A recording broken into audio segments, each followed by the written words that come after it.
Well, good afternoon once again. As I said previously, I am Patrick Eddington, the policy analyst in civil liberties and homeland security here at the Cato Institute. I want to welcome all of you here in the auditorium, as well as all of our folks watching online, either C-SPAN or our direct webcast. Appreciate that. What we're going to be dealing with this afternoon on this panel is an issue that has become a genuine political flashpoint, both domestically and internationally. A concept that is loosely defined or known as countering violent extremism, or CVE for short. Now, the United States has been dealing with extremist political ideologies and their violent manifestations since at least the rise of the Ku Klux Klan and the aftermath of the Civil War. In some cases, the threats from domestic political radicals have been real and lethal. President McKinley was assassinated by an anarchist extremist, an incident that led to a nationwide crackdown on anyone who professed anarchist beliefs, whether or not they actually represented a genuine violent threat to the public. But it's really only been since the mid-20th century that we've seen the federal government create entire bureaucratic structures designed to counter political ideologies that were viewed as a threat to the prevailing political and economic order. And in many cases, the employment of the coercive power of the United States military and federal law enforcement, backed by legislation and the courts, to harass, jail, and even kill domestic political activists deemed to be extremist, violent or otherwise. During World War II, an estimated 120,000 of our fellow citizens were rounded up and placed in concentration camps on the orders of President Franklin Delano Roosevelt, strictly because those Americans shared an ethnic heritage with the people who had attacked us on December 7th, 1941. And despite the fact that not any Japanese Americans had any involvement or in any way facilitated the attack on Pearl Harbor. During the Cold War, the Attorney General's list of subversive organizations, the Subversive Activities Control Board, and the incredibly named House Un-American Activities Committee were infamous governmental entities engaged in political witch hunts, and the personal and professional harm that they caused to literally thousands of innocent Americans is incalculable. That pattern of guilt by association or guilt by innuendo was a hallmark of governmental domestic surveillance and political repression in the 20th century. Now, many of these incidents were, of course, the subject of the Church Committee investigation over 40 years ago. I think some of our previous panels have at least alluded to that, if not discussed some of the specifics. And still others were uncovered by the Senate Foreign Relations Committee in the 1980s under then Senate Foreign Relations Committee Chairman John Kerry. And while it would be comforting to believe that such episodes are a thing of the past, confined to an earlier, darker era of American history, recent events have demonstrated that this is, unfortunately, not the case. In the post-9/11 era, it is primarily the Arab and Muslim American communities that have become the targets of increased scrutiny by federal, state, and local authorities. That scrutiny has come in the form of overt and covert surveillance by the Federal Bureau of Investigation and the National Security Agency, as well as various initiatives billed as community outreach efforts carried out under the auspices of federal CVE programs and offices in the Departments of Justice and Homeland Security, entities that will soon receive tens of millions of dollars of taxpayer funding as a result of recent congressional decisions. Now, we all know that in the wake of the 9/11 attacks, individuals inspired by the nihilistic philosophies of Salafist terrorist groups like ISIS and Al-Qaeda have committed horrific acts of violence on our soil, from Boston to Chattanooga to San Bernardino and Orlando. But should those acts by specific individuals lead to the surveillance and scrutiny of entire ethnic or religious communities? Are there discrete, reliable indicators of radicalization that we can use to identify those at risk of engaging in terrorism?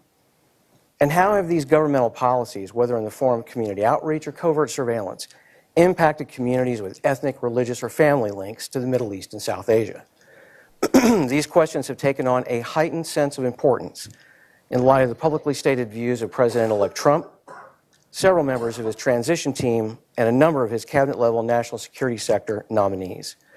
Over the next hour, our panelists, drawing on their own experience and research, will examine these and related questions. And we have what I think is an absolutely outstanding group of folks joining us today who kind of come from across the political spectrum in some respects and who have a wide variety of experience. Starting to my immediate right is my friend Mike German. former FBI agent of 16 years and currently a fellow at the Brennan Center's Liberty and National Security Program, where his work focuses on law enforcement as well as intelligence oversight and reform. Seated to my left is Assistant Chief Luther Reynolds of the Montgomery County Police Department, where he has been a 26-year veteran of law enforcement and has been involved in a number of relatively high-profile response incidents here in the D.C. metro area. Seated to his left is Arjun Singh Sethi, who is the Director of Law and Policy at the Sikh Coalition, and like me, a Georgetown Hoya alum. I really didn't plan on packing this panel with Hoya alum, but somehow I managed to do it.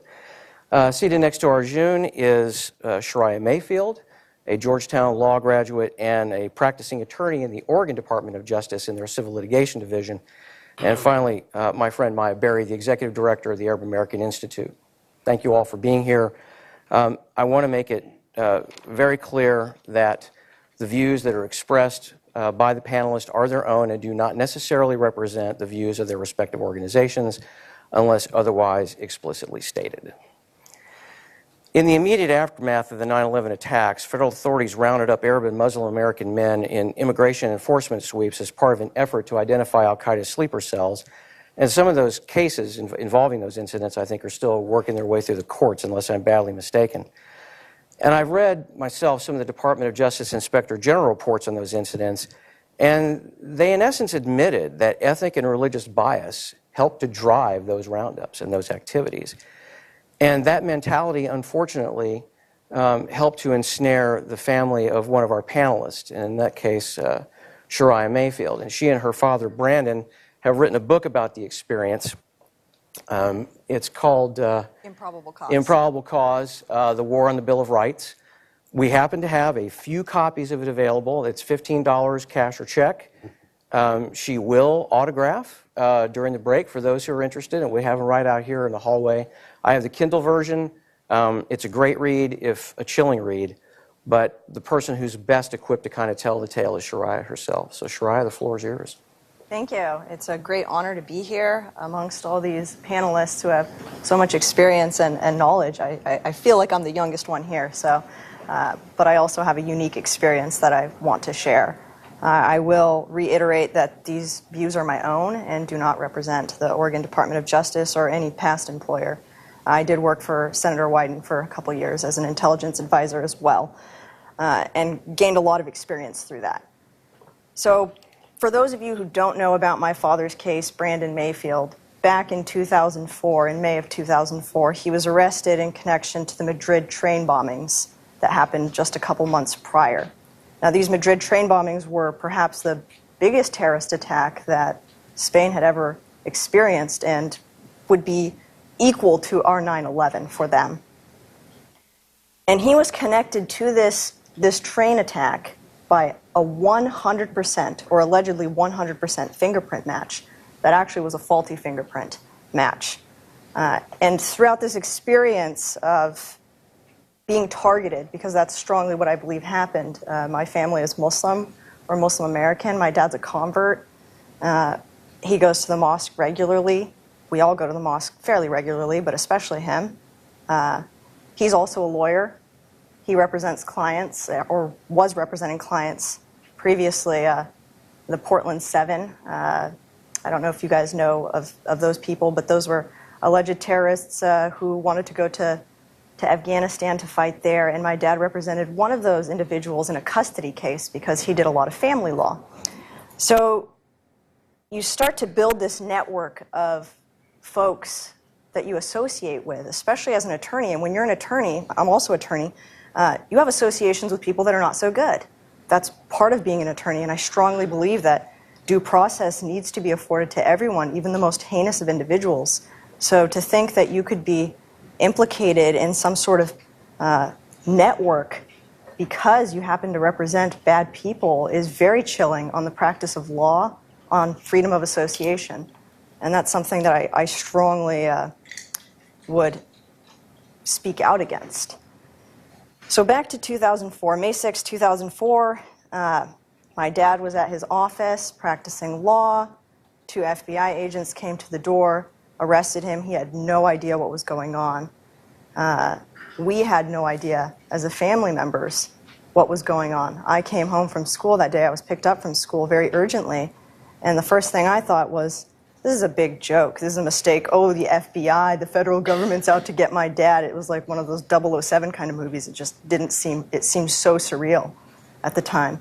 But after just even a few days of learning about the allegations, which eventually we did learn of those allegations, and hearing over and over that it's a 100% fingerprint match, it became very dire, very serious, and very scary. And that's an understatement. I'm now 12 years detached from that moment, and it's still very harrowing, as my dad describes it, thinking back to coming back that day and not seeing my dad and being told by lawyers that at best, even if he's innocent, it would take 8 months or more just to litigate, and at worst, he could be deemed an enemy combatant, he could get sent to Guantanamo Bay, could face the death penalty. Very serious allegations here. But there's a lot of stuff happening behind the scenes. You would think, how could my dad be implicated in a terrorist attack that he had nothing to do with? He'd never left, he'd never been to Spain.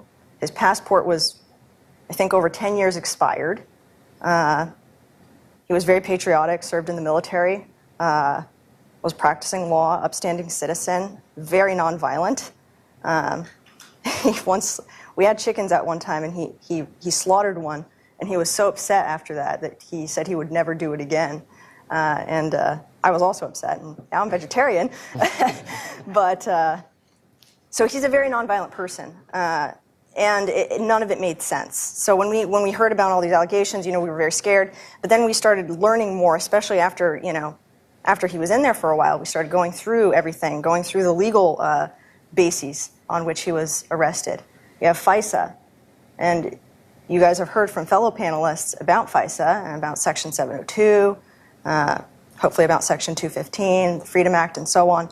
Well, FISA, and I think Patrick was talking about this briefly, but during the McCarthy era, when that was passed, it was actually better than what it was today, I would say. You could get a warrant if the primary purpose was to gather foreign intelligence. Well, now, all you need is a significant purpose. And if you look at some of the congressional history on what that actually means in practice, you can listen to Senator Hatch, I think it was in 2002, after the change in the law had occurred in 2001 after 9/11. He made it clear that even if your primary purpose was to do a criminal investigation, so long as the significant purpose was still to gather foreign intelligence, it was okay. And that's exactly what the FISA warrants were not supposed to do. They were supposed to be focused only on situations where a criminal investigation wouldn't work, where you're targeting foreign folks with foreign intelligence, and now it's being used against U.S. citizens for potentially criminal investigations, or primarily criminal investigations, and that's very dangerous. So my dad was released after 2 weeks, as we say, thanks to God and the Spanish police. The Spanish police did their own investigation, and in fact, they were pushing back against this 100% fingerprint match for a very long time. And since months before, when they had first gotten the latent print off the blue bag of detonators in Spain, they said this is. Not only did they say that they had some thoughts that it might not be a match, they actually said it was negative. It wasn't a match, and federal law enforcement did not mention this to the courts. In fact, they said after meeting with the Spanish police, they thought that the Spanish police was satisfied with their findings. But when you actually listen to or read the interviews of the Spanish police and Spanish forensics folks, they were saying, no, that's not the case. They were out to get my dad. And so I attribute it to being a Muslim American. I think the situation has been very depressing since 9/11 for Muslim Americans and probably for Muslims around the world, being targeted by these surveillance laws. I think the CVE, the Countering Violent Extremism programs that you'll hear more about, I'm very weary of them. I'm very skeptical. I think there's been a lot of damage done in the Muslim communities of being targeted for surveillance, even when you're a completely law-abiding citizen. And to repair that is going to take a lot of work. And I haven't seen much on the part of federal law enforcement to repair the damage that's been done to the Muslim community, the lack of trust. In Portland, Oregon, we had the Muhammad Muhammad case, the tree bombing case in 2010. And while I think that that individual obviously had some evil in him to even, think that the idea would be a good idea to blow up a Christmas tree with people surrounding it, I also think the way that the federal law enforcement, but the FBI, handled the situation was very badly. The dad had reached out to them in trust about concerns of his own son. You're told if you see something, say something, and Muslims are doing it, and then what happens is now your kid is facing 25 years in prison, when I think that situation could have been avoided if he wasn't provided that fake bomb, which is what the FBI had done. And it took them a couple years of talking to him and coaxing him to get him to that situation. So I hope that as you listen to the other panelists, you'll think of the negative impact that these surveillance laws have on Muslim Americans. And it's not just going to be Muslim Americans. I mean, especially in light of our new president-elect, things could get very bad very fast, even worse than they are. Korematsu, the Japanese internment camps are one example of very negative point in our history. I'd like to remind you all that the Supreme Court has never overruled that decision. It vacated it. I think that's a total cop-out. That decision should have been overruled. It's completely contrary to our constitutional rights.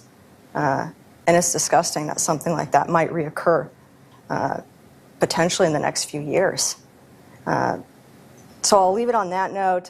There's only a few books in the hallway. Hopefully you'll buy them, mostly because I don't want to carry them back on the airport, into the airport. But hopefully that gives you some context around my views on the situation and on the situation that I experienced with my dad. I also hope that for the people that are looking into forensic science or that work in forensic science, you look towards blind testing and eliminating cognitive and confirmation bias in that field as well, because bias exists there as well, not just in law enforcement agencies, but in the labs, and that's a huge problem as well. Thanks. Sure, I thank you. And I should note that when the Department of Justice ultimately, the Inspector General of the Department of Justice ultimately issued their report on the FBI's mishandling of the Mayfield case, one of the things that they explicitly acknowledged in there was that bias did, in fact, play a role. I think it was the decisive role, quite frankly, but it played a role in the very thing that happened to Brandon Mayfield and to Sharia, which is why I think the work that she's trying to do in this area of forensics is so incredibly important.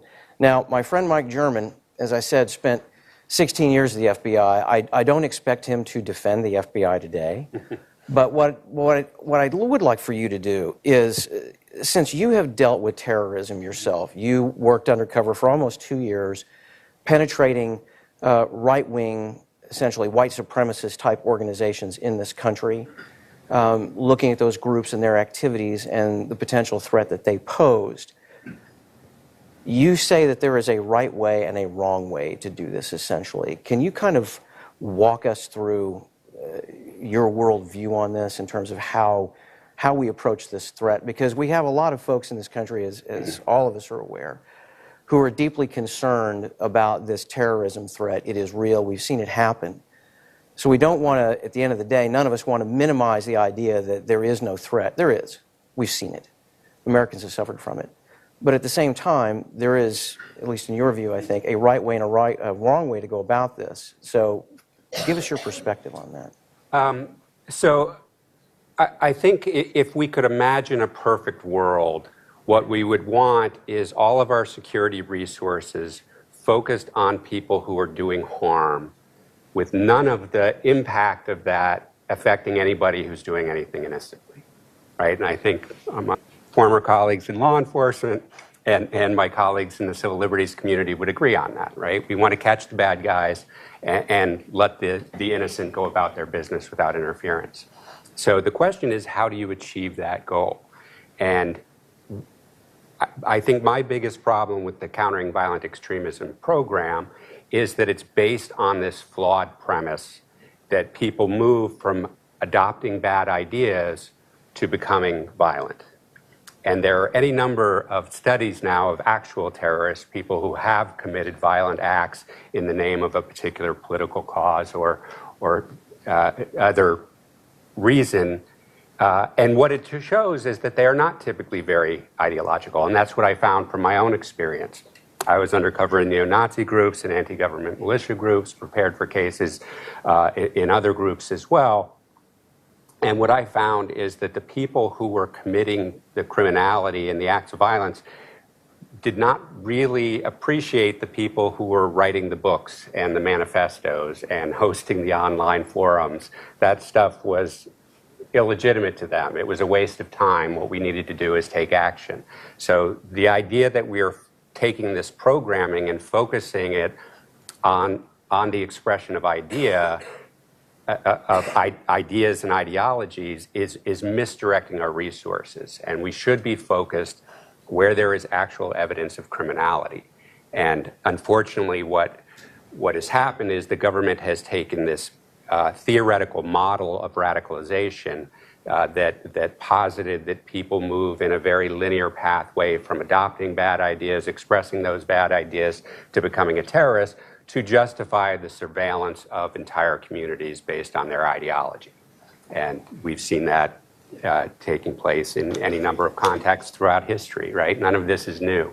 The FBI's Radicals Division was formed in the early 1900s, led by a young J. Edgar Hoover. So this isn't a new phenomenon, this idea that if we can suppress the bad ideas we don't like, somehow the violence will result.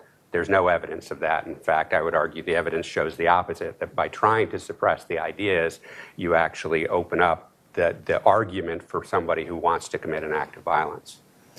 And to kind of build on that point just briefly from a historical standpoint, I use the assassination of the late President William McKinley as kind of an example of someone with a particular ideology ultimately turning violent and acting that out literally on the President of the United States.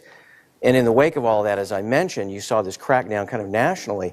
But one of the more interesting things that took place was this passage of legislation in 1903 called the Anarchist Exclusion Act, which basically said that if you are an immigrant and you want to come to this country, but you have expressed support for anarchist views, you are a self-declared anarchist, etc., we're not going to let you into the United States.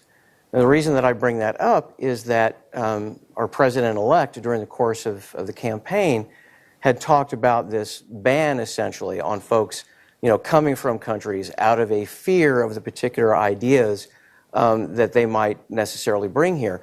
Of course, the problem today is the same as the problem then. Even though our technology in 1903 wasn't quite as sophisticated as it is today, you still had the telegraph, you still had newspapers, and within a few years of the Anarchist Exclusion Act actually being passed, you had pretty widespread use of telephones, at least in government and elsewhere. And of course, it did not stop anarchism in the United States. I would actually argue that that ban and the government's attempt to suppress the idea actually made it kind of a sexy forbidden fruit from a political standpoint. And you ultimately did see yet a second wave of bombings that were carried out by anarchists in the 1920 period. So I think when we start talking about some of these laws and some of these ideas about trying to suppress speech, suppress ideas, things of that nature, our own history kind of tells us that that's really not exactly ultimately the way to go.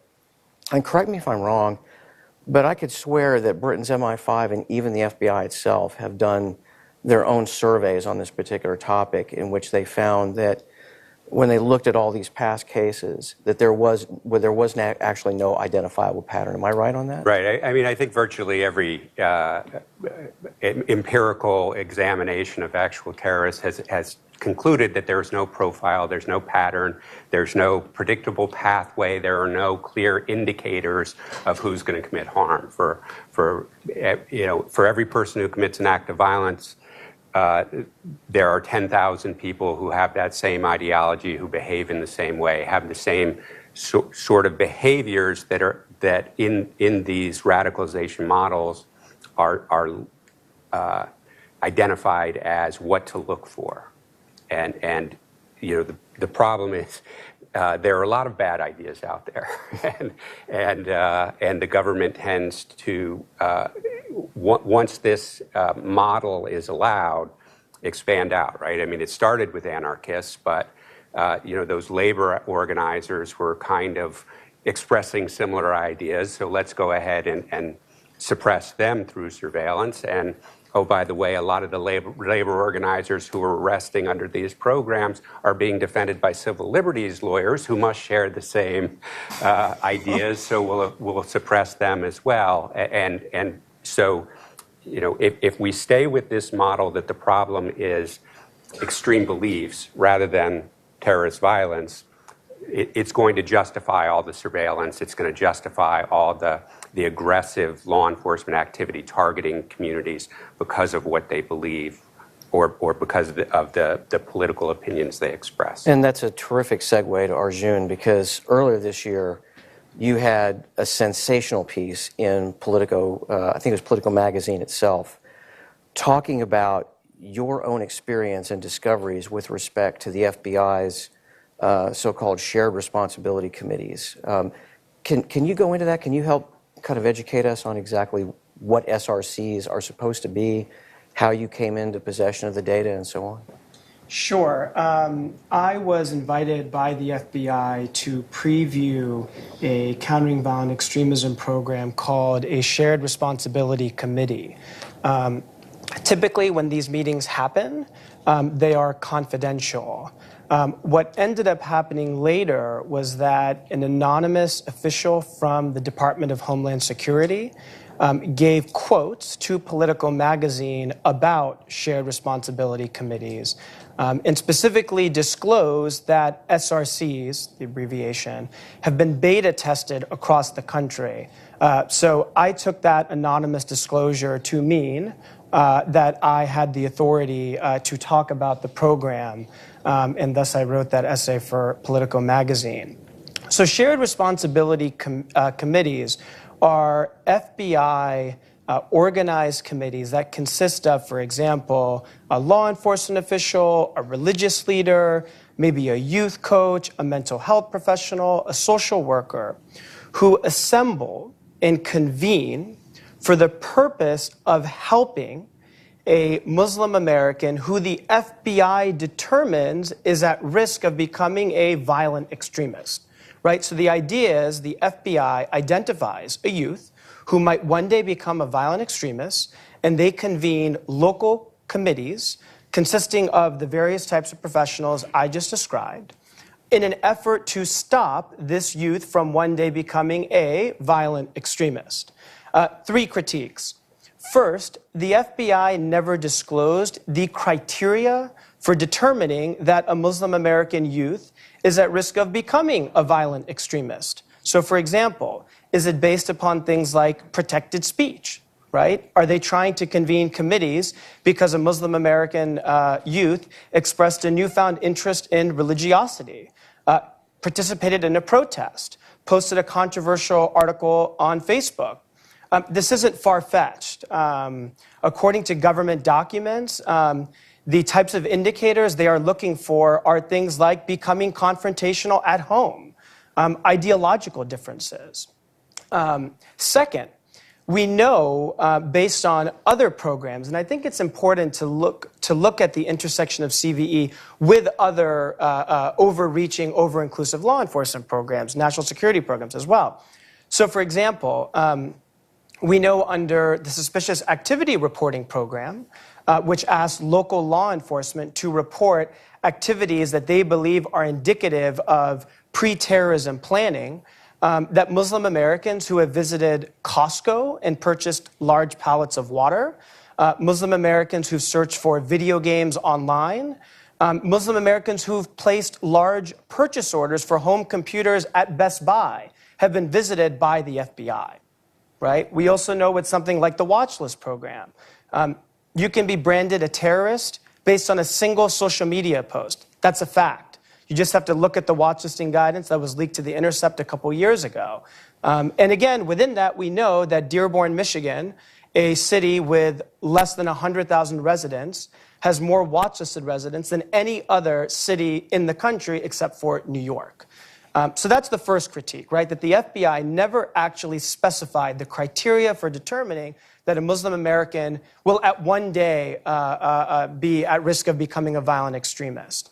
Second, they never specified the actual techniques that they use to determine that a Muslim American will one day become a violent extremist. So, for example, thinking about something like the DOJ racial profiling guidance. In late 2014, the Department of Justice promulgated this guidance that specifically lays out the rules and the circumstances under which federal law enforcement and local and state law enforcement can profile on the basis of anything, right? Gender, sexual orientation, faith, race. And they specifically, in that document, allow for the TSA, allow for Customs and Border Patrol to profile on the basis of any category they see fit.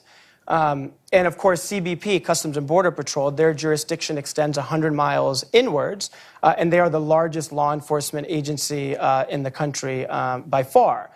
This guidance also allows for law enforcement to use confidential informants absent any kind of suspicion.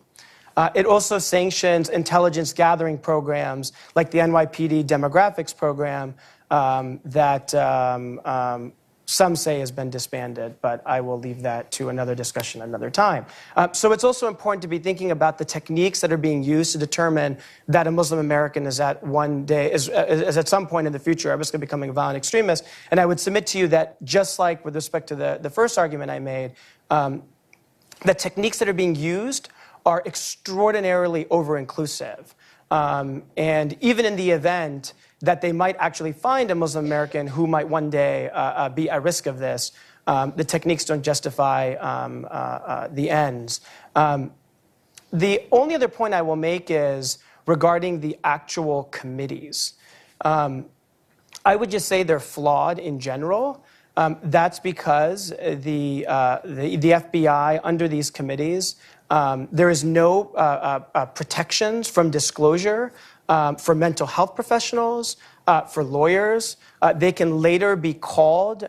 So if a member of an SRC helps an individual and that individual is later charged, private confidential notes that a mental health professional has with this particular individual could be subpoenaed. This mental health professional who is on this committee could later be called to testify. So could the lawyer.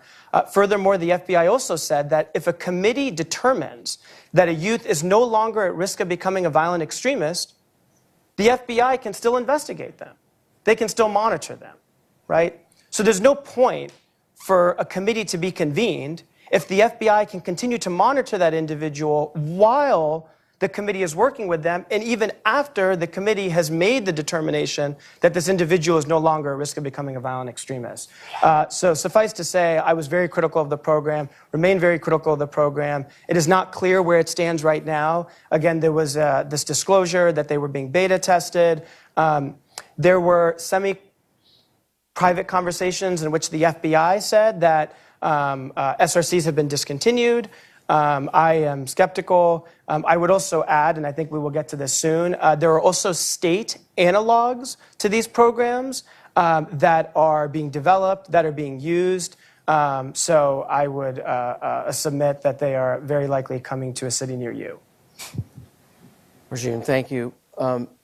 We heard Shariah's personal experience. Maya, as the executive director of the Arab American Institute, your organization represents thousands of Arab and Muslim Americans and Arab Christian Americans around the country.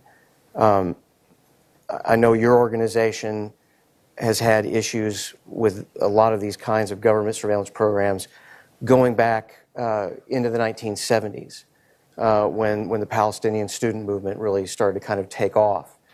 And Palestinian-American public intellectuals like the late Dr. Edward Said at Columbia came under FBI surveillance. Give us, if you will, kind of a historical perspective from the Arab American community standpoint about what we have seen over the last several years and kind of the concerns and maybe some of the hopes that you have going forward.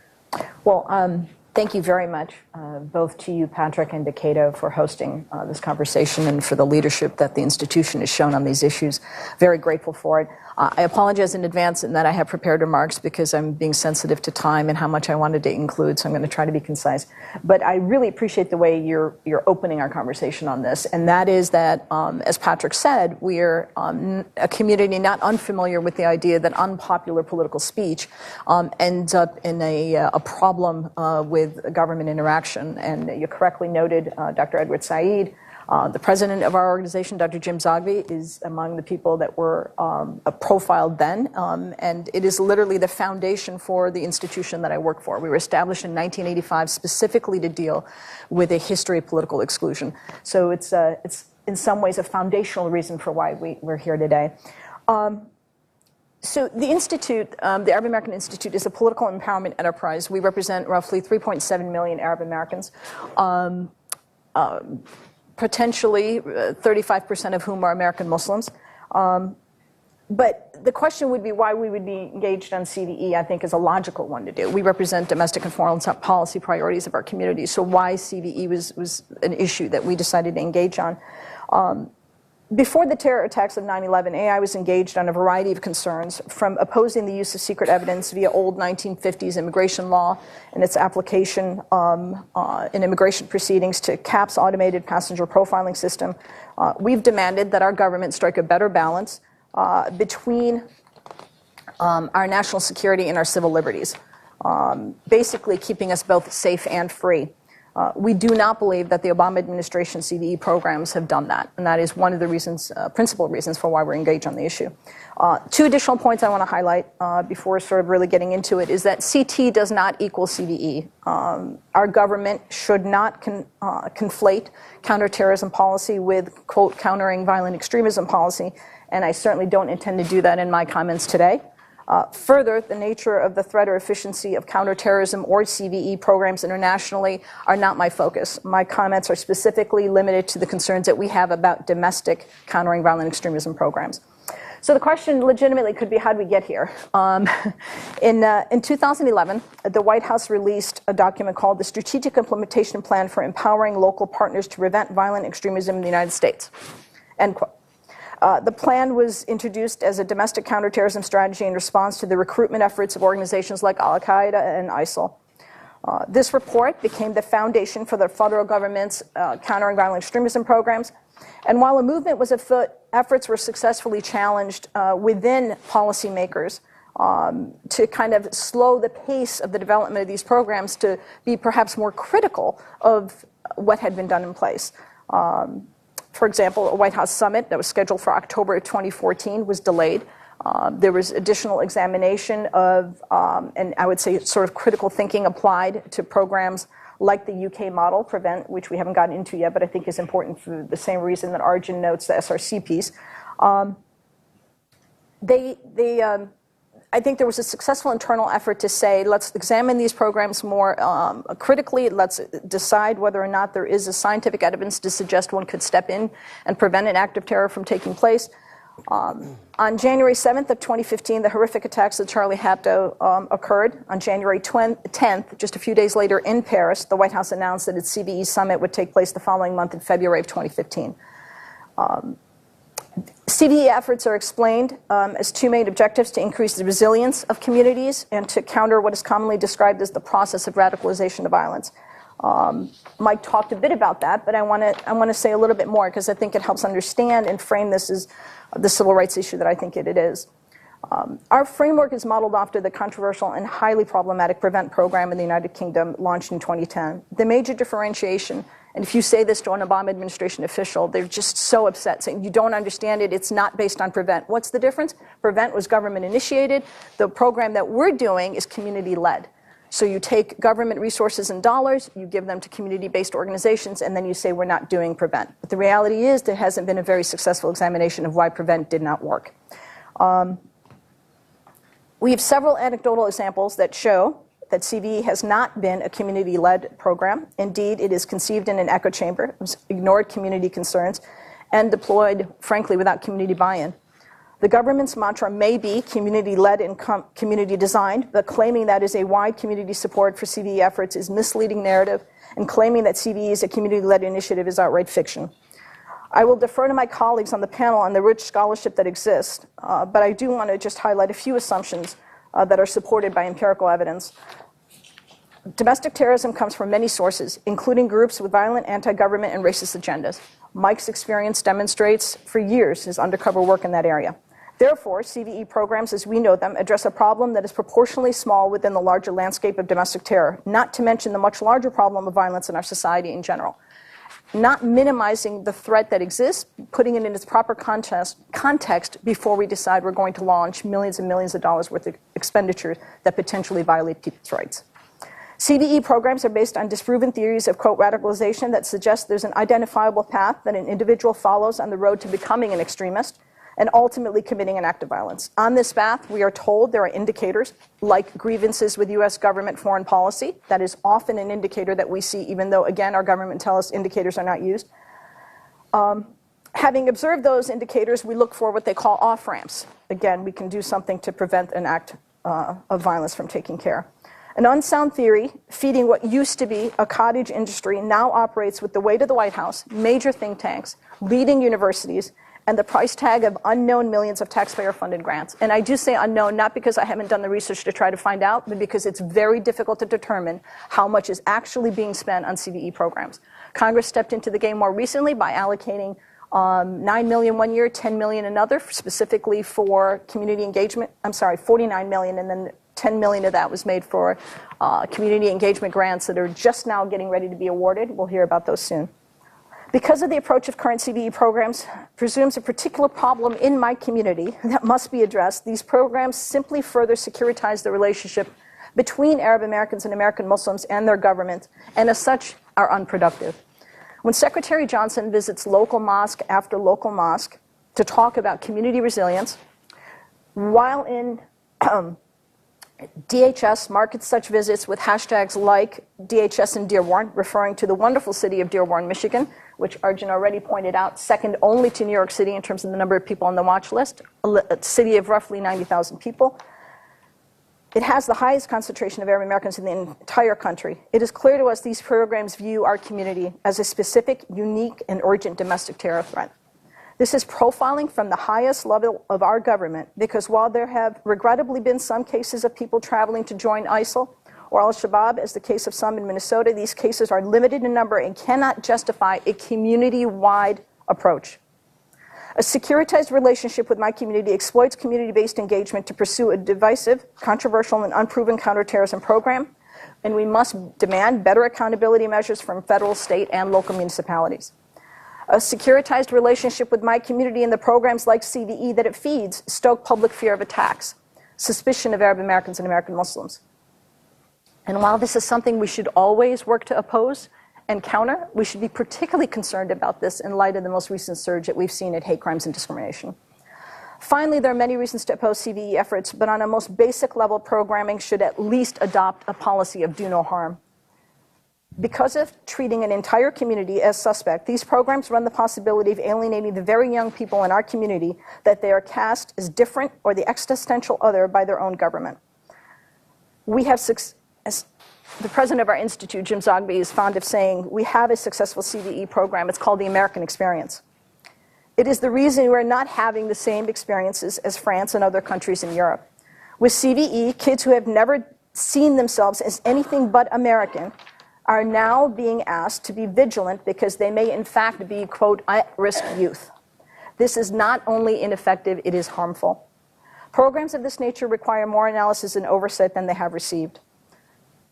The members of Congress have begun to look at these issues and provide some oversight. The Government Accounting Office is conducting a current review with a report expected to be out in the spring, attempting to figure out what actually is happening. We're pleased to see that the role that Congress will play in this area is being stepped up. And I want to mention this with regards to SRCs because in some ways it's very much like the point about the PREVENT program. We were told SRCs, and I think they've officially now said that publicly, have been disbanded. The federal government, FBI, will not be engaged with SRCs anymore. Just like we're told prevent is not what is happening in our country. But the reality is there is a program currently in Los Angeles that looks exactly like what SRCs have been described to be. But because it's not federal-led, we're told this is different. So the pivot on this still produces the same end result. And I think that's something to be very concerned about. I started by asking you telling you why we're engaged on CVE, and I want to close with the request that you too engage on this issue. And the reason why is that I think you should oppose it for the fact that it's profiling and discrimination, the fact that it's government waste and inefficiency, that it's intellectually dishonest, and it is a program that violates individual privacy and the freedom of expression. It has had a disparate impact on people in my community, but I think, as we've often said in some ways on these issues, we happen to be the canary in the coal mine. There are reasons why every American should be concerned about what our government is doing in this regard. Maya, thank you. You know, in my high school class, 4 of my closest friends went into law enforcement. They're all Missouri State Highway patrolmen. And there's not a day that goes by that I don't think about them and worry about them because they have to deal with the public, which, if you've spent any time in law enforcement, can be a challenge, I know. We ask our folks in law enforcement essentially to kind of walk this very fine line between protecting us from the murderers and the rapists and the thieves and other criminals in our midst on the one hand, and on the other hand, we expect them to constantly keep our rights in mind and not violate our rights and all the rest of that. That is a tension that we deal with, law enforcement deals with, on a day in and day out basis. There is nothing that is easy about that job, and I personally am grateful both to my friends in high school who have committed the better part of their public lives to law enforcement in that respect, and I'm very grateful for what you do over in Montgomery County. It's obvious that the leadership in Montgomery County is very concerned about this problem. They have invested time, money, and resources in a concern about extremism within Montgomery County and what it might lead to. So we would be very grateful if you could kind of give us the law enforcement perspective on this, what the experience has been in Montgomery County, what you all are basically trying to achieve right now. And I just want to thank the Cato Institute for including me and law enforcement in this discussion. As I look around this diverse panel and I hear the discourse and the debate and the disagreement, it's exactly where we need to be. We're in this together. It's very challenging. I don't think there's an easy answer. We can't ignore this problem. We have to lead through it. And there's only one way to lead through it, and that's together. We have to do this together.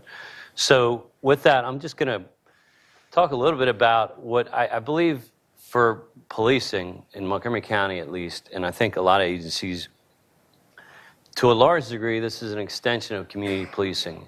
And when I say that, what do I mean? There's a problem, and there's a very real threat, and it's something that we can't ignore, and it's something that we have a responsibility to do something about. We need to protect the people in our communities. And so, as I think Mike said in the very beginning, how do we do that? How do we do that while we honor the Constitution, while we create no harm? I like the way you said that. We should not create harm. When we're done, we should be better than where we started. Leadership, I think, is leaving it better than how you found it. So I like that. I'll take that away from today. We shouldn't create harm. And I've heard a lot today, and I've heard over the years that there has been harm created on the federal, state, and local level. And there's very significant concern today more than ever about that, particularly post-election. One of the things that was mentioned early on, and something that I actually thought about before preparing for today, is the trial is ongoing with Dylan Roof. I hate to even say his name because I think that there's just an element of evil there in what happened and how it happened. But one of the things that we know in a lot of these events that occur, mass casualty events, active shooter, other things like that, there are warning signs. And after the fact, a neighbor, a teacher, a coach, a parent, a sibling will say, you know what, golly, I saw the person was more increasingly isolated. I saw these notes that were threatening in nature. I saw a lot of changes in their approach to things. I saw things on social media. I saw him going to the hardware store. I saw that on his Facebook page, he was buying guns and ammunition, and he was increasingly agitated and was making. So we know that there are some things that we can learn after these events occur. And so the idea of see something, say something, to me is really oversimplifying. It's almost like in the old days, say no to drugs. Well, that's great. I agree with that, but that doesn't really address a very complex, very difficult, challenging problem, right? So the same thing with see something, say something. That sounds great. If you see something, say something. Well, who do you say it to? How do you structure that conversation? Well, to start with, there's got to be trust. And many of the communities that need us the most in law enforcement trust us the least. Think about that. That's pretty powerful, right? The communities that need us the most trust us the least. So we already, right off the bat, have a pretty significant challenge to overcome, because many of those communities that need us are not willing or interested or are fearful to even report crimes, maybe because of the countries of their origin, where they came from, maybe because of experiences they had here in the United States. But we need people to engage with us to be able to report crimes, to be witnesses to crimes, to provide information so that we can do a better job of protecting their communities and protecting them. So a lot of communities are very underserved, and there's a couple myths that I thought of and I've heard today, and that is that radicalization and violent extremism, one of the myths that I would say are not Muslim-centric. And somehow in our country, that has been the narrative, and it continues to be, and that's not our narrative, I can assure you. We are brothers and sisters in our communities. I couldn't more strongly say we're with you. We're together in this effort, in this initiative. It has to be that way. It's not us and them, and if it becomes that, we're not going to be very successful. And to some degree, that has occurred. So how do we overcome that? How do we build trust? How do we build relationships? Easier said than done. Community policing sounds great, but how do we find ways to build those ties with our communities that really need us? And so a lot of what you've heard today is part of our model, building resilience. And I'm going to go over these slides very quickly. But Hedi Miramati is a person that I'll call a subject matter expert who helped Montgomery County develop some of these conversations, engaged a lot of different people, particularly in the faith community, and not just Muslim community, but all the faith community. We have a very diverse community in Montgomery County, engaged a very large number of people. Another myth that is like CVE is like law enforcement centric, and I think there's a lot of pros and cons to it, but I would say very strongly that ours is a community-led initiative. It's not government-led. We don't have these committees and panels. We don't have surveillance efforts. A lot of the things that have been referenced at the federal level and some of the examples, very real examples of abuse and mistakes and hurt and harm that have occurred, we are very intentionally trying not to do any of those things. So it is a collaborative effort involving a lot of different people in the community. You referenced Jay Johnson and some of his visits.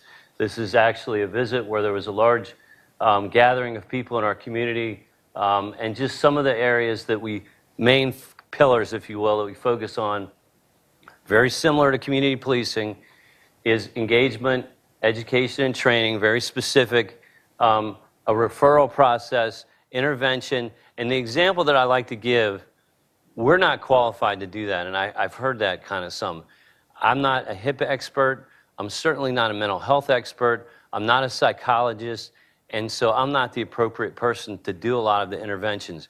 But there are examples of people, and this happens almost daily in our schools throughout the country and locally in Montgomery County, where there's an opportunity, where there's trust, where there's a relationship, where we can do intervention. And when I say intervention, because there's that trust, we can maybe get somebody help who's suicidal, maybe somebody who's violent, maybe a kid who wants to harm somebody and has taken additional steps to do that. So how can we be effective in navigating through those things, but we're not the primary ones leading this effort? And so that's a challenging thing, to be able to intervene and to deal with these things effectively in a way that we prevent violent acts, in a way that we maybe prevent somebody from going to prison. The example that was given earlier, I thought that was a great example. Maybe, I don't know all the details of that case, but had something been done earlier on, maybe that individual didn't have to go to prison for 25 years. Maybe there's something that could have been done to deal with that in a different way. And so, again, this is just kind of another descriptor about the Montgomery County model, and there's others in our region who have an interest. Again, it's very community policing centric. The idea of building trust and relationships with our communities, and the University of Maryland is actually the administrator of the program, and there is some grant monies that have funded this, and it does involve HHS, it involves the chaplains, it involves the NGO community, it involves a very, very large swath of the faith community, and we are one of many, many partners, and we're a piece, but no, we're not the main piece. And the idea is that we would have an ombudsman, and when there's some of those more challenging HIPAA type of situations where somebody needs to have more training, more expertise, where there are privacy issues, somebody else would deal with those rather than the police. So that's a segue, at least, into our efforts to try to navigate this in a way that we're not creating harm, in a way that actually, if we do it right, we're doing a better job of protecting the vulnerable communities that we have in Montgomery County. We're doing a better job of developing trust, which I think, as was stated today, is in disrepair to a large degree in our country, particularly post-election, and finding that balance. And the last thing I'll say is, as I was listening, one of my favorite quotes, I've been to the Holocaust Museum many times. Every time I go there, I learn something new. And there's a quote that says, "Evil prevails when good men remain silent." And there is evil in this world. Dylan Roof, in my opinion, is evil. What he did, I just can't, it's hard for me to even fathom, even having been in law enforcement almost my entire career. And people like that should be dealt with. Those people, if we're successful, maybe in the future would survive that, and maybe that event doesn't occur. We have an obligation to do what we can to focus on and use our resources in a positive way to not create harm, but to keep our communities safe. And it's a very, very difficult time to do that. Thanks so much for that overview. I'm going to basically invoke moderator privilege here to ask the first question. When a program gets started, there's usually, at least in my experience in government, there's usually some kind of catalyzing event. Are you familiar with kind of the background of where this particular Montgomery County initiative came from?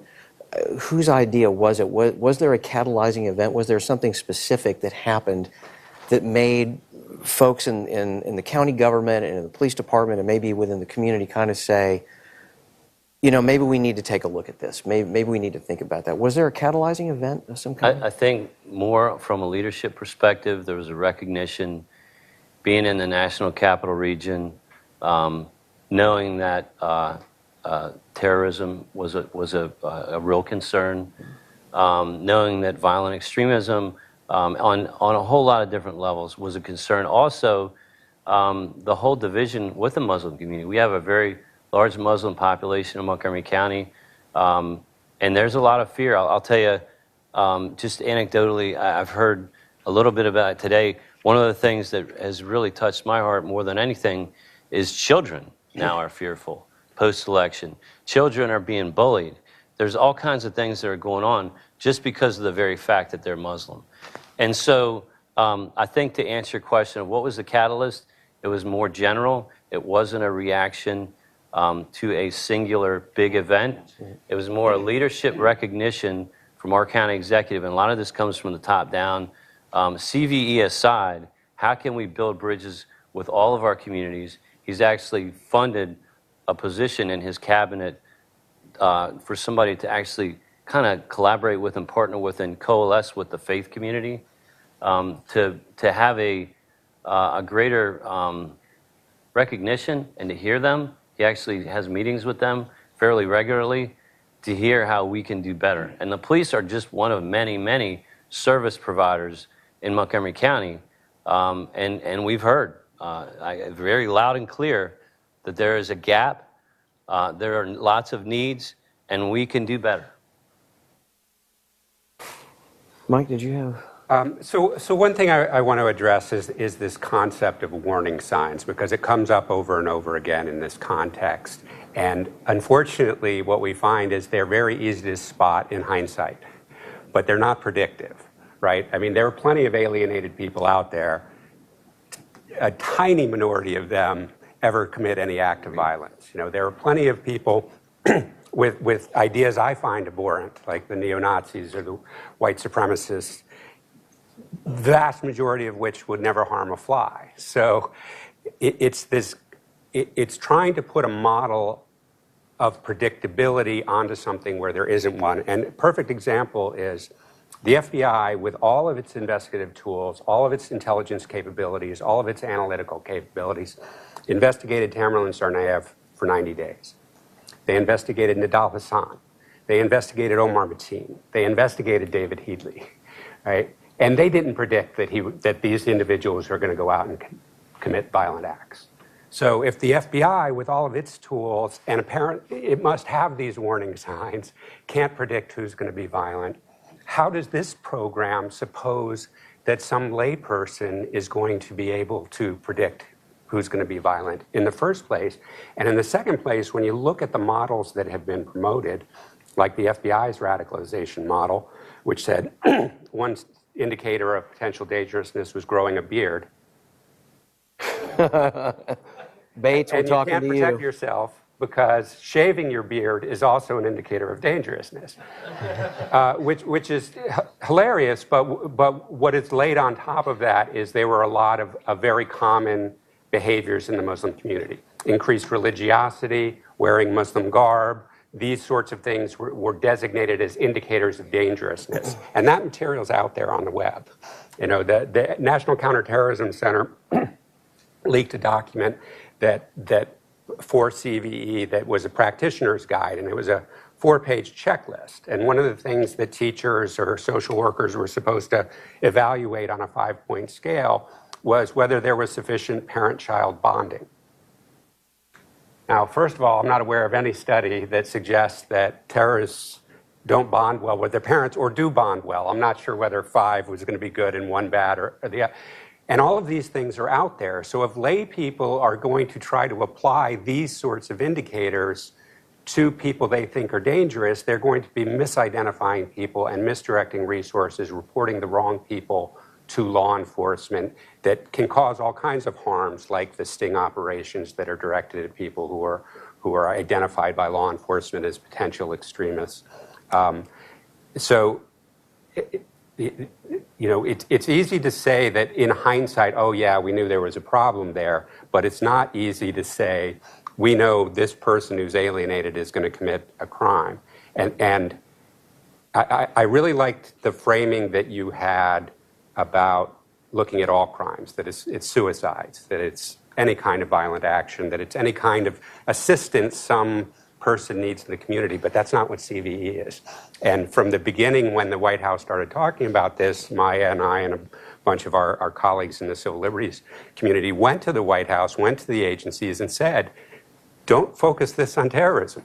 You know, don't focus this on one community. You know, broaden it out, look at all problems. And they refused to take it out of the Department of Homeland Security and the FBI as the lead actors. So it is a law enforcement program, and it is only focused on one very narrow slice of violence that affects our society while ignoring the others. And the only third thing, let me just conclude with this, is I think it's crucially important that community policing happen and that you have strong relationships with the community, but it should be about understanding from the community what their problems are, not telling them what the problem is and asking them to respond. And one way of building trust is transparency. And we at the Brennan Center have been engaged in a 2-year FOIA campaign trying to get information from these programs, including the Montgomery County program, and it's pulling teeth to get information. We would think that if somebody has warning signs of terrorism, that they would be published broadly, but they hide them because they know they won't withstand public scrutiny. When I first started to kind of look at this issue generally, one of the questions that kind of popped into my mind is, how does it work with gangs? Like an MS-13 or, any of these other kind of violent gang organizations that we think about. How does that contrast essentially with this problem? How does American law enforcement experience in dealing with the gang problem? Is there anything to draw upon there, whether it's lessons learned that should be applied or lessons learned that should not be applied? Yeah, and I think I agree with most of what you just said. First of all, it's an evolution, and there are a lot of lessons learned.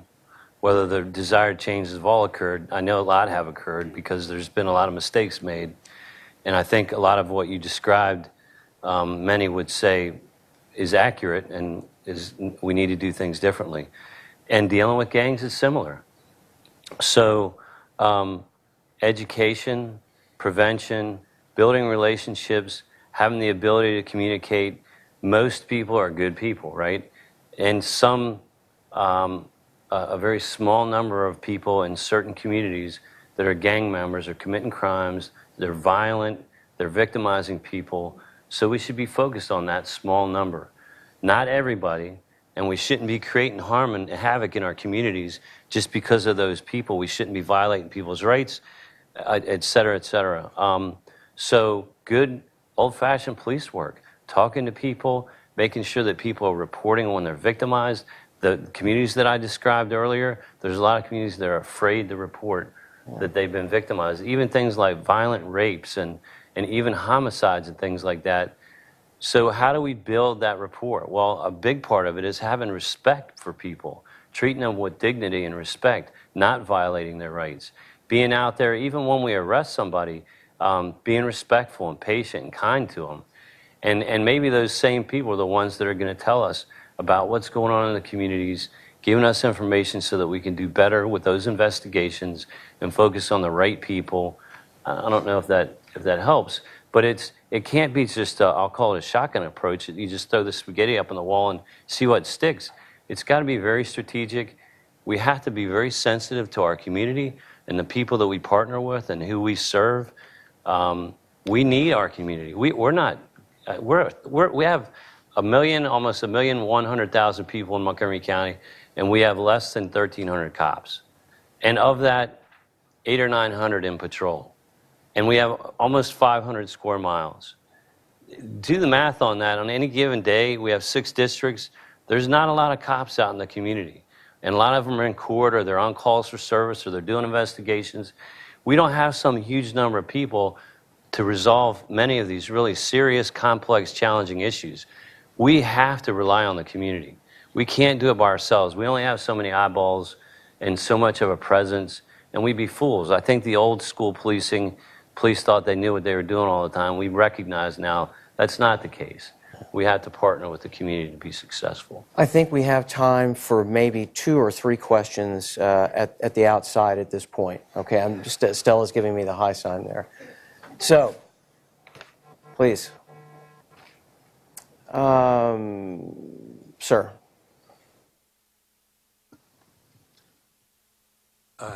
Thank you. Is this on? Yeah.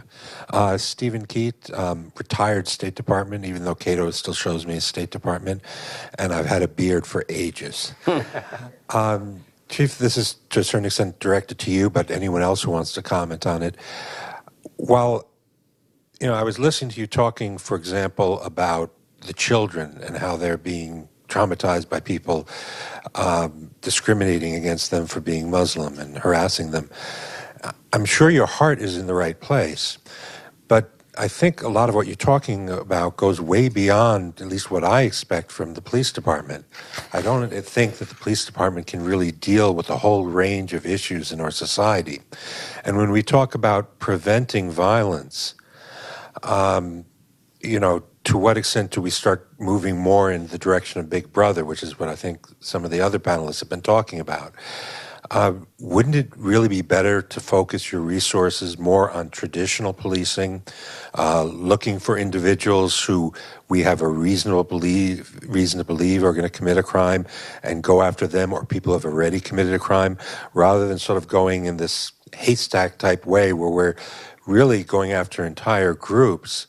And even when you're reaching out with the best of intent towards a group, the fact that you're reaching out to that group may make them feel stigmatized. So your best efforts, your best intent may have the opposite effect. Great question. So I agree with everything you said. I will tell you, if I'm any measure of an outcome, maybe one outcome, I can't tell you how many meals I've shared with my Muslim brothers over the last 5 or 6 years, how many celebrations I've been a part of, how many people that I've been welcomed into their mosque and their inner sanctum, conversations that wouldn't have otherwise occurred. I see that as a huge positive. I'm fairly ignorant to some things, even though I've been in policing most of my life. And so to have empathy, to have understanding, to be better capable, the one thing that I think is kind of being alluded to is that the police are some overwhelming force that are kind of pushing into space that we're not really qualified for and really shouldn't be in. I don't disagree with that. I don't think we're doing that. I think we're trying, in Montgomery County at least.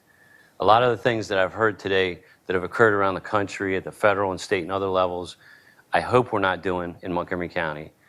I can assure you we shouldn't be doing some of these things. It's not a part of our approach or our program. And so I would just say that we have to find a balance. That's our challenge. And I don't disagree with what you just said. My conference organizer tells me we can take one more question at this point in time. Sir.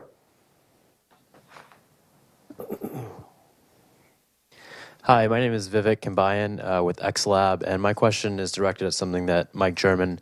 You mentioned that the FBI had investigated folks like one of the Tsarnaev brothers, but that hadn't resulted in anything predictive. Has there been any indication from the FBI over the years about how they might be changing the way that they either react to or prepare for these kind of events?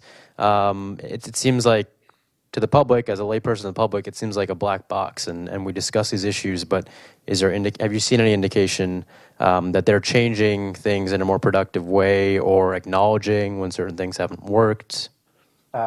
Unfortunately, no. And I was interested on the first panel when a couple of the panelists said that they were concerned that the next administration might try to expand the FBI's investigative authorities.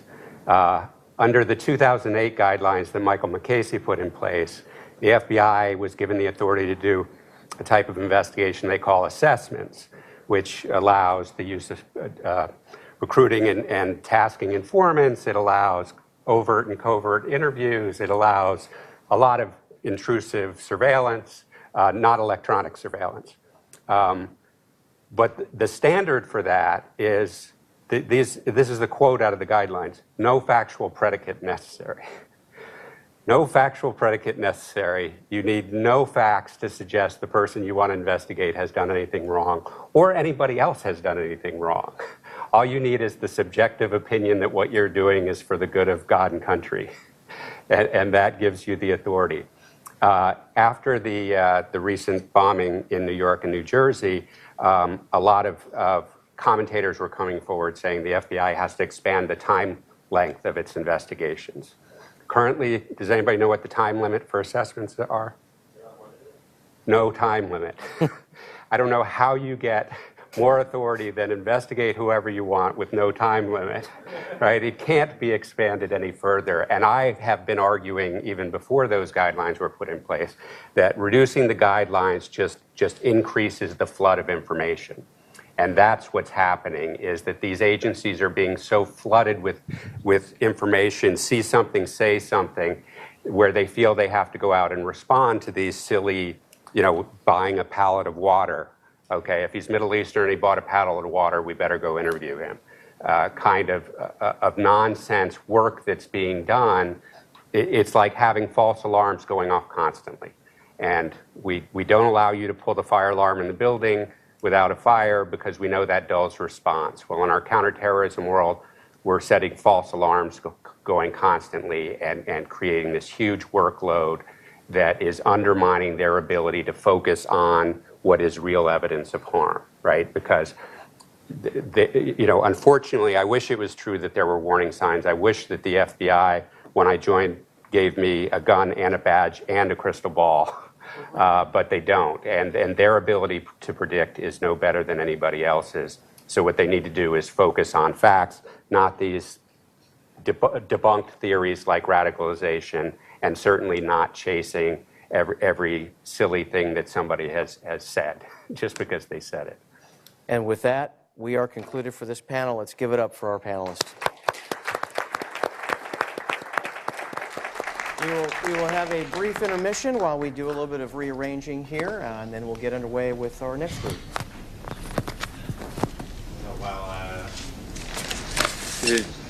Don't take intermission too seriously. It literally is just letting our panelists get on mic. There'll be a break after the next series of flash talks. So don't flat out just yet. So as this panel I think makes fairly clear, electronic surveillance, digital surveillance is not just something that three-letter agencies do. It's not just NSA, CIA, FBI, but it's also, and with increasing technical sophistication, something that local police forces are engaged in. And so to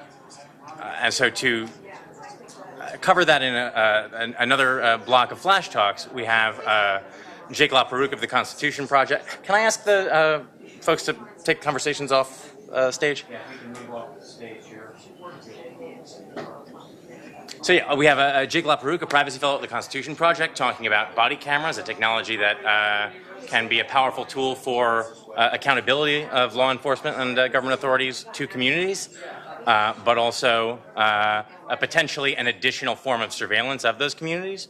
And we also have Rachel Levinson-Waldman, who will talk about the ways that police forces are increasingly turning to monitoring of social media to detect crime at the local level. And I'll welcome...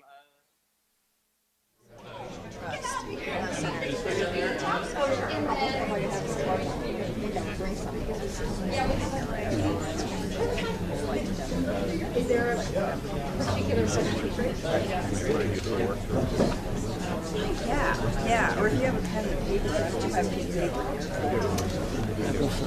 Okay, I'll give you my contact, and I'll give you my prescription. That's what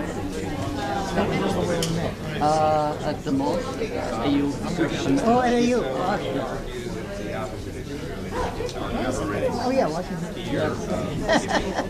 Sorry, I'm not putting two. We had a choice. It's a long one. People From the what bookstore? What's that? No. Oh, yes. Okay, sorry. I was. No. I should tell him, right? I think Yes. Okay, well, pleasure to meet you. Woody.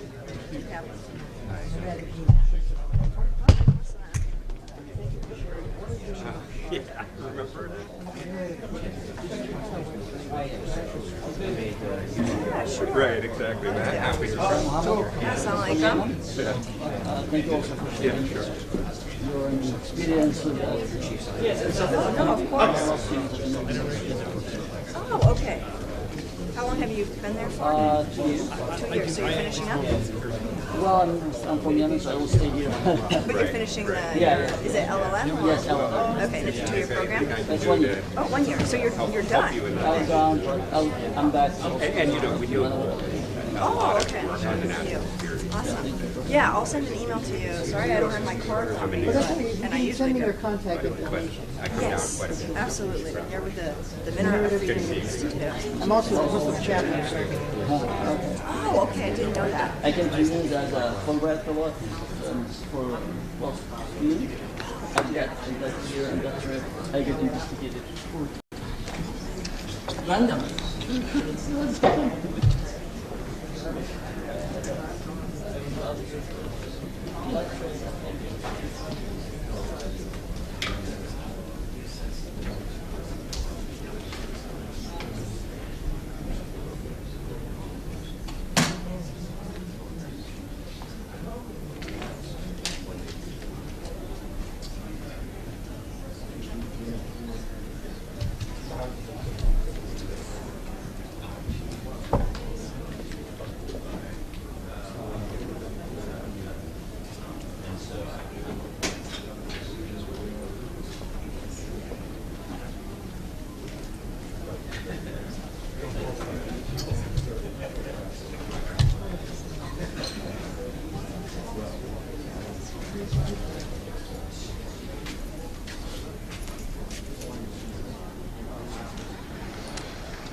All right.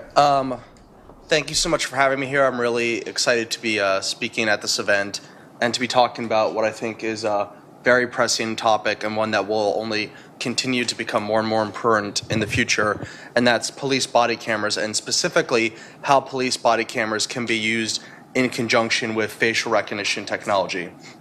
So body cameras are a technology that's being rapidly deployed across the country. Over the last couple of years, we've had a very meaningful and thorough debate about whether body cameras are good, bad, whether we want them in our communities. But the fact seems to be at this point that body cameras are coming. A recent survey of the nation's largest police force found as many as 95% of our law enforcement agencies have either already begun to incorporate body camera technology into their police forces or have committed to doing so in the future. So whether like it or not, body cameras are coming to a police department near you, and we need to start to get ready to figure out how we want these devices to be used. Now, the purpose of body cameras is to increase accountability, to make sure that police are acting properly, to make sure that if there are disputes or use of force, we can figure out what actually happened. But without the proper rules and regulations set forth on how they should and must be used, these devices could also be co-opted for surveillance purposes. In order to try to make sure that we're actually using body cameras for the former and not in an unrestricted manner for the latter, we need guidelines and rules for how they have to be used. That's an issue that the Constitution Project, where I work, just took on in a report re-released yesterday, setting out guidelines for preserving accountability in body cameras. We set out a set of near 24 recommendations for how law enforcement agencies should use their body cameras to make sure that they preserve accountability without becoming a surveillance tool. This is from our Committee on Policing Reforms, which is based on which is composed of civil liberties advocates, academics, and law enforcement. So hopefully the report can help guide departments in providing some common sense and consensus solutions that departments can take on in the future.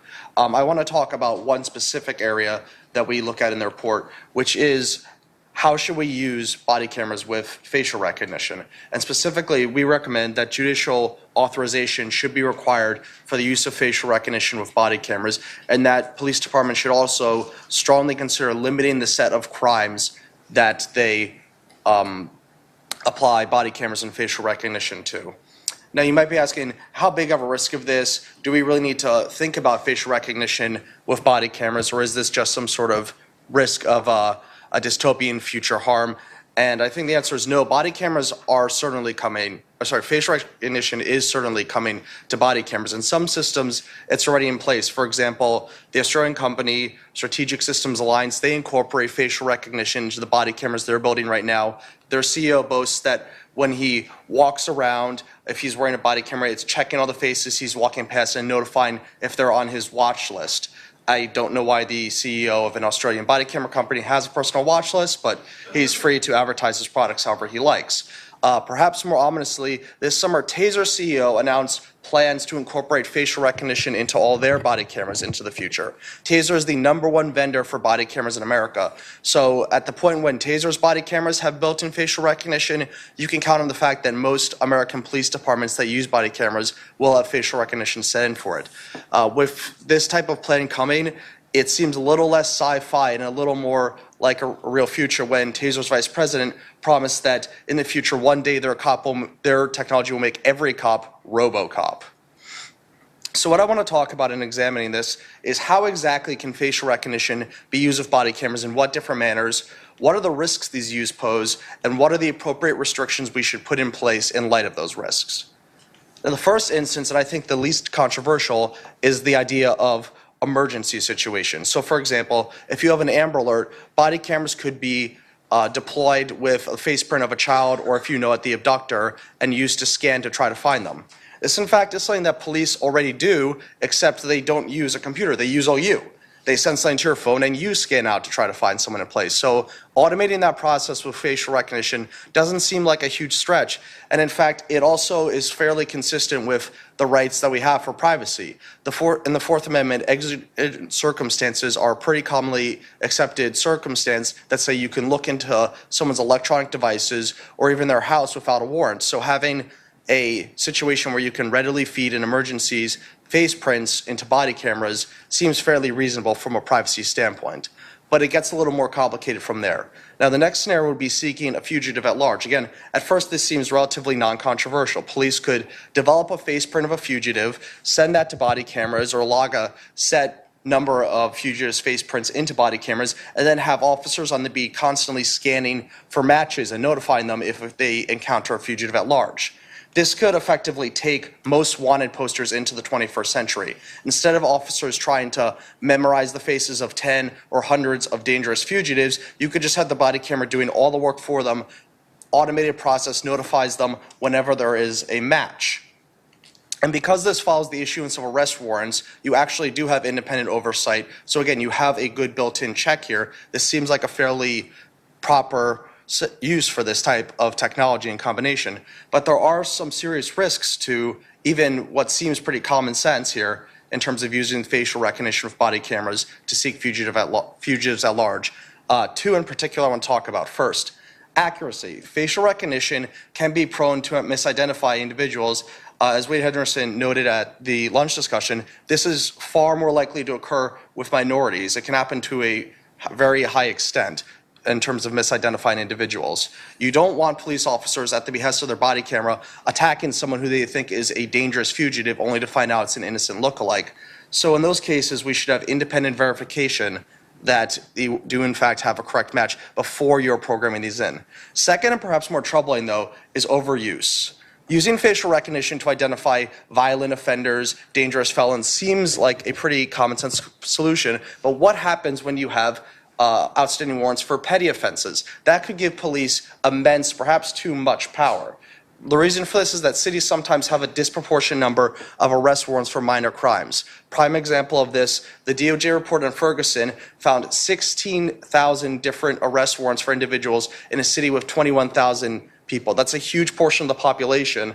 And that means that if all crimes were included in terms of body camera scanning with facial recognition for active arrest warrants, officers could effectively have arrest at will authority. That's something that could be targeted at minorities, targeted at protesters, or targeted at someone that an officer just has a bad interaction with.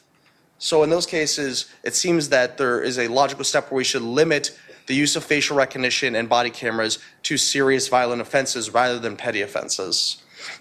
And the next issue that I think becomes more troubling for privacy is using body cameras and facial recognition for real-time location identification and tracking. Now, location tracking has become a fairly common police tactic. In general, at a minimum, it requires reasonable suspicion and court approval. Thanks to the work of a lot of great groups, we're moving towards a system where many states now require a probable cause warrant for location tracking by police. Hopefully that will continue to increase in the future. But body cameras with facial recognition could offer a new unchecked means of automated tracking, one that without new rules could occur entirely without judicial oversight or suspicion. Now, to explain why this could occur, we have to look at the scale of video surveillance that body cameras introduce. Cities like Chicago and DC, which both already have body cameras, have on average over 50 police officers per square mile. Let's compare that to their current video surveillance technologies, such as CCTVs, which are in themselves somewhat controversial. DC has less than 5 CCTVs and traffic cameras per square mile.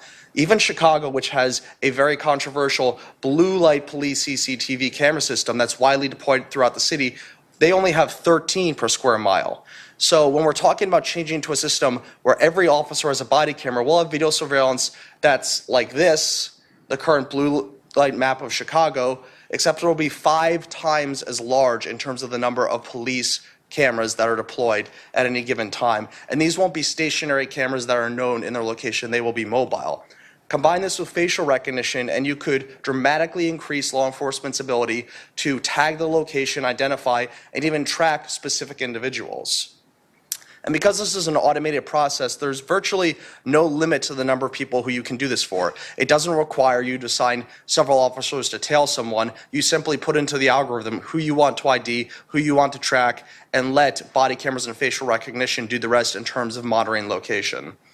So given the restrictions that we have on GPS trackers, on cell site information, even on, as a policy matter, stingrays, it seems both consistent with the law and a necessary step for privacy that if we're going to allow any type of location tracking for body cameras and facial recognition, we should require judicial authorization and probable cause. This type of restriction would still give law enforcement some means for location tracking, but it would ensure that if you're doing it in a manner that's directed at suspects, that's directed at investigations, that's in response to the cause, and that isn't subject to abuse that you might have if police have a free hand for this type of technology to track whoever they want, whenever they want.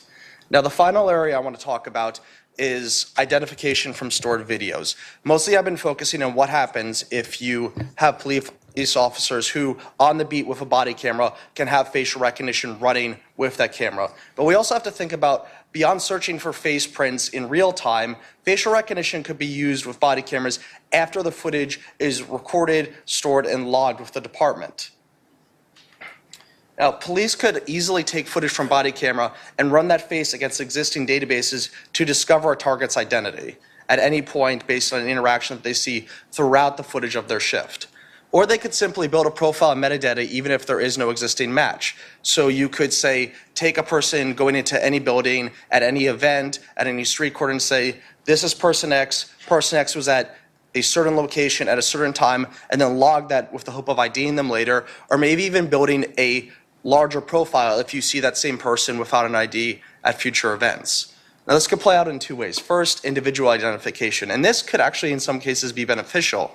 Notably, if you have a suspect fleeing the scene of a crime, you could use facial recognition from a body cam footage to identify them. But you could also use this to monitor individuals engaged in non-illicit activities like protests or religious ceremonies. And that's where it becomes very, very problematic and worrisome. So to prevent this type of misuse, again, judicial authorization, the check of independent oversight and approval with probable cause could be an effective check to allow for these proper uses but cut off the type of misuses that we would worry about. Now, finally, most troubling is the idea of this same type of identification on a mass scale. In recent years, police have targeted surveillance at Black Lives Matter protesters and Muslim communities. These type of efforts, aided with body cameras, could take the scale of cataloging individuals engaged in non-illicit activities to a truly unprecedented scale. Police on the beat, outside a religious ceremony, at a protest, once their footage is recorded, it could be used to catalog every single person at an event. Or if the government intended to, it could simply send officers to these type of events with the goal of recording individuals' faces and then cataloging the full list. You could have a sort of digital version of a J. Edgar Hoover-style enemies list by sending cops to locations such as protests, religious ceremonies. And again, thinking about the type of surveillance we've seen in the past decade that has been most objectionable, surveillance of Black Lives Matter protesters, surveillance of mosques and Muslim communities, it's not extremely hard to imagine the worst way that this could play out today. And even if we don't actually have this type of dystopian future where these groups become targeted for mass surveillance, the mere threat poses a strong chilling effect. Imagine if you plan to go to a protest. You see a police officer there. Their goal is to keep the peace, to make sure everything works right. They have a body camera. The purpose of that body camera is to make sure that they're acting properly, that they're accountable for everything they do. If you know that that body camera is recording you and could later be used to scan your face, to catalog the fact that you're at a protest, and then to use that information by law enforcement in some way, are you potentially a little less inclined to go there? Are you maybe going to second guess that type of basic First Amendment speech? So again, we think that in this context, developing face prints from body cameras, it should be something that requires judicial approval, it should be based on probable cause, and it should be individualized so that you can have proper uses for this type of technology, but at the same time you can prevent the misuse that would be directed at non-illicit activities and would be directed at surveillance that has tried to, and sometimes, focus on vulnerable groups. I really hope you'll give a look into our full report, which takes on this and many other issues. It's available online. We also have a bunch of copies outside. Again, facial recognition is the one area that I focused on, but we take on a full set of recommendations for how police should be using body cameras. Whenever I talk about a somewhat ominous topic like this, I like to end on a bit of a cartoon or a lighter note. So for the sake of facial recognition, I will do that and say thank you so much for your time, and I hope you enjoy the rest of the conference.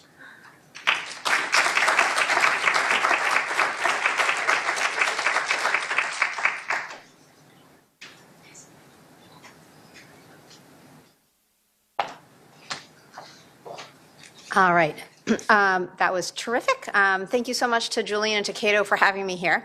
I'm going to be talking today about the use of social media by law enforcement. We're not yet at a place where we have sort of recommendations about what that looks like, but we've been doing a fair amount of work on what the landscape is and raising some issues, and so that's what I want to talk through with you today. I am seeing this on this in front of me, but not up here. What am I doing wrong? Is there somebody who can answer that question? Anybody? Anybody? Oh, there we go. Okay, now it's come up. Thank you for bearing with me. Okay, so about 3 to 4 weeks ago, I want to say, the Brennan Center released a map, which is online on our website. And what the map looks at is now 155 jurisdictions across the country. So that's cities, counties, police departments that use some kind of social media monitoring technology in some way. This is specifically the ones that spent at least $10,000 or more, looking from 2010 until now. The way we found this information was using a database of procurement orders called Smart Procure. We have a subscription to it. And so we were able to do searches for a bunch of the companies that we know provide social media monitoring sort of functionality, which means being able to look at social media postings in a whole variety of ways. So we pulled out, if you go online, you can see what all those nifty colored pins are if you search for Brennan Center and social media map. But basically, we broke them down into kind of different spending bands to see who is spending less, who is spending more, and who is using, we looked at 8 different companies. We'll be adding more, and we'll be adding more cities, counties, and police departments, but breaking down what those are. So if you click on a locale, then it pops up information about what the company is, where it's based, what kinds of uses we might know about in that city, and how much they've spent, and it also links to the procurement orders for that particular city, so you can kind of dive down into that. There are a few figures that we pulled out from that I want to highlight. So the first is that among the jurisdictions that we looked at, the 155 jurisdictions since 2010, they have collectively spent almost $5 million on social media monitoring. The highest amount spent by a single jurisdiction, the Florida Department of Law Enforcement spent almost $200,000, and then there are a few below that. You can see they are mostly kind of large jurisdictions. So County of LA, Harris County, Texas, where Dallas is, a county in Michigan, and then the Virginia Department of Emergency Management. But they've all spent a fair amount of money to be able to monitor social media. I should say from the procurement orders, we don't know precisely. So we can't say, oh, we know that they're using this to monitor what people are saying on Twitter about X, but we know that they are buying a service that as one of its sort of main functions provides monitoring to law enforcement. And a lot of them bought a couple of different services. So they might have bought Geophilia and Media Sonar and Snap Trend, something like that. Maybe it's one year to another they tried different ones. Maybe it's that they're buying a few at once to sort of try them out. At the same time, very few of them have publicly available policies about how this information is used. So a number of them have policies on how they affirmatively use social media. So if you're a police officer and you want to know, how can I put out there on Twitter or on Instagram an invitation to a block party that we're co-hosting, or pictures from our latest toy drive, that there are a fair amount of policies on. If what you want to know is, how can I track a particular suspect or person of interest? How can I use an undercover account to connect with somebody? How can I apply this technology to do link analysis to figure out who's connected with each other? Very few of the jurisdictions have publicly available policies on that. They may have them somewhere, but by and large, they aren't available to the public, which means that there's very little transparency about how these services are actually being used and how that impacts civilians. So we do know that there are a variety of ways, as I said, that social media monitoring is used by law enforcement. So it could be community outreach and engagement. There could be countering anti-government messages online. That's often more likely to be on the federal level. So there was just a panel on countering violent extremism, and that's certainly a tool to be able to sort of put other messages out there. It could be investigating individuals. So often social media companies won't hand over information directly to law enforcement. So this is sort of seen as a way to access that information if it's public or if there are undercover accounts being created. Could be investigating groups, and there are a couple of slides I'm going to show in a minute that dig into that in a little more detail, but maybe monitoring hashtags, monitoring pictures in common, people in common, things like that. And then situational awareness, and then this link analysis, sort of seeing who's connected to each other. So the International Association of Chiefs of Police does a survey now every year. This is a regular survey that they send out to hundreds of police departments around the country asking how they use social media monitoring and generally social media technologies overall. So the 2015 report, which is the last one that's out, there were 509 law enforcement agencies that responded. Of those, the teeny tiny number down there at the bottom, that is the number of agencies that do not use social media tools. It is a very small percentage. So more than 96% of the law enforcement agencies that responded said, yes, we use social media in some way. So that could be public outreach, it could be a variety of other things. But if you can see the numbers at the top, and I know the type is a little small, almost 90% use it for criminal investigations, over half use it for listening or monitoring, and 3/4 use it for intelligence. So quite a number of these law enforcement agencies are using it not just to kind of put out a public face, but also to gather information. And they provided some specifics with respect to how it's used in investigations. So we know that a number of them will develop an undercover identity, and some of the social media companies kind of provide ways to facilitate that. And over 92% could review social media profiles or activities of suspects. What you don't see here, and one of the areas where I think there's more concern or additional concern, is in terms of monitoring of groups, and especially if you're thinking about protesters or activists. So this is an email that was obtained by the ACLU of Northern California, which has done fantastic FOIA work to kind of dig out some of the context of how these tools are being used, and especially how they're being marketed to law enforcement agencies.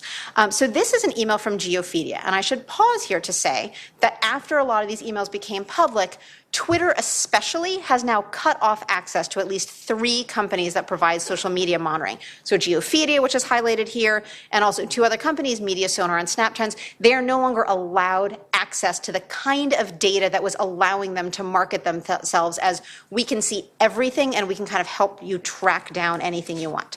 But there are a few interesting things that come out of this. One is that Geophilia was kind of marketing itself as being able to track protests. So they specifically called out, they said, we covered Ferguson and Mike Brown nationally with great success.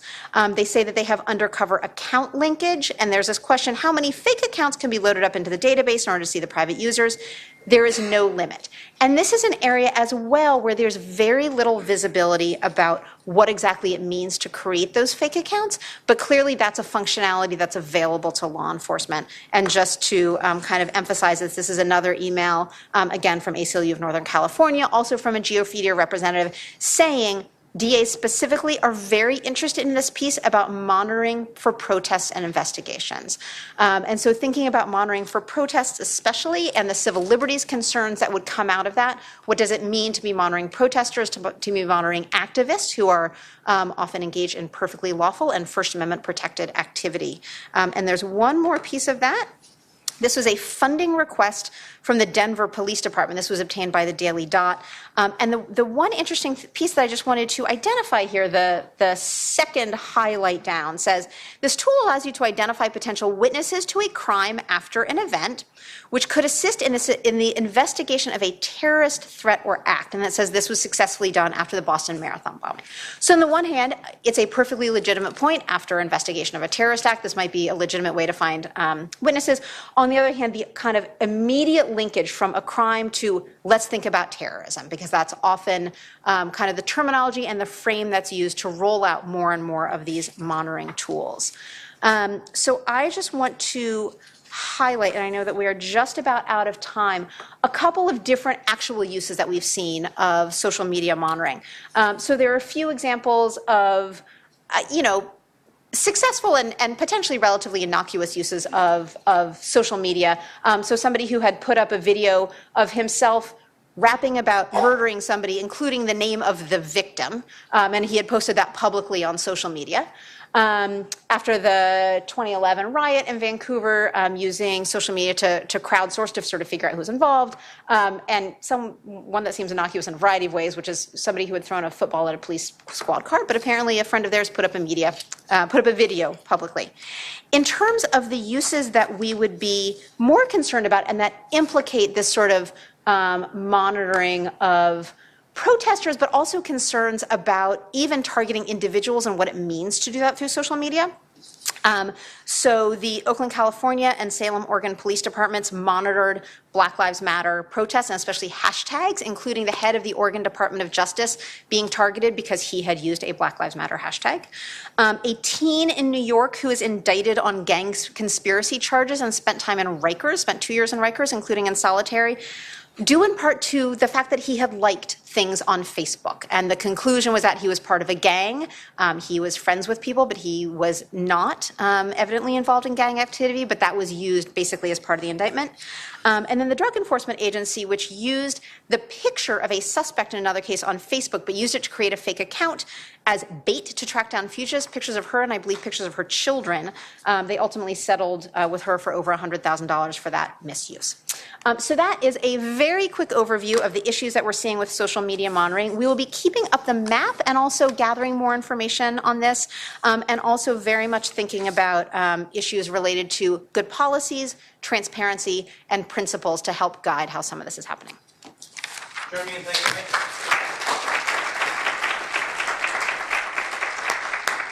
So we're running slightly behind, so I want to make this just a pretty quick kind of stretch your legs, have a glass of water, use the restroom break. So about 7 minutes. If you can join us back here at 3:35, we will start with our last round of flash talks and then our closing dialogue and our final speaker. Thanks very much.